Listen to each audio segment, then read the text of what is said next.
Field તાલીમ મેળવતા 31 police ઇન્સ્પેક્ટરની નિમણૂક કરાઈ. પોલીસ ઇન્સ્પેક્ટરની 27 માસની તાલીમ પૂર્ણ થતાં નિમણૂક અપાઈ. અગાઉ ફિલ્ડ તાલીમ અર્થે જિલ્લા ફાળવણી કરવામાં આવી હતી. કોંગ્રેસ અધ્યક્ષ મલ્લિકાર્જુન ખડગેનું વિવાદાસ્પદ નિવેદન. દિલ્હીમાં ન્યાય સંકલ્પ રેલીના સંબોધનમાં ઉચ્ચારી કડવી વાણી.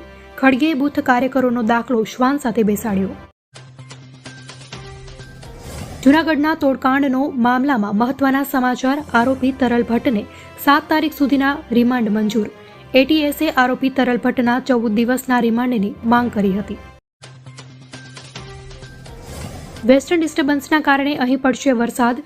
આવનાર 3 દિવસ સુધી આ રાજ્યોમાં વરસાદ હવામાન વિભાગે કરી આગાહી.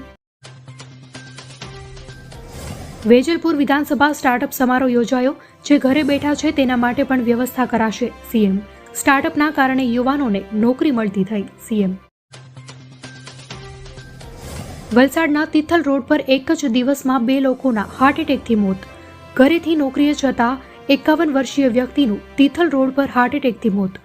આ ઘટનાના 500 મીટર દૂર આરટીઓના કર્મચારીનું પણ હાર્ટ એટેક આવતા મોત. રાજ્યમાં 2 અલગ અલગ અકસ્માતમાં 4 લોકોના મોત. સુરેન્દ્રનગર લીંબડી અમદાવાદ નેશનલ હાઈવે પર અકસ્માત. ખાનગી ટ્રાવેલ્સ બસ અને ડમ્પર વચ્ચે વહેલી સવારે અકસ્માતમાં 2 ના મોત. જામનગર લગ્નના 2 મહિના પહેલા જ યુવક યુવતીના મોત. ભારત રત્ન મળ્યા બાદ લાલકૃષ્ણ અડવાણીએ આપી પ્રતિક્રિયા. કહ્યું, આ મારા આદર્શીઓ અને સિદ્ધાંતોનું પણ સન્માન છે. રામ મંદિર નિર્માણમાં ભજવી હતી ઘણી મોટી ભૂમિકા. અરવિંદ કેજરીવાલની મુશ્કેલીમાં વધારો થતો દેખાઈ રહ્યો છે. ક્રાઇમ બ્રાન્ચની ટીમ બીજા દિવસે નોટિસ લઈને સીએમના ઘરે પહોંચી. આપનો આરોપ છે કે બીજેપી એમના ધારાસભ્યોને ખરીદવાનો પ્રયાસ કરી રહી છે.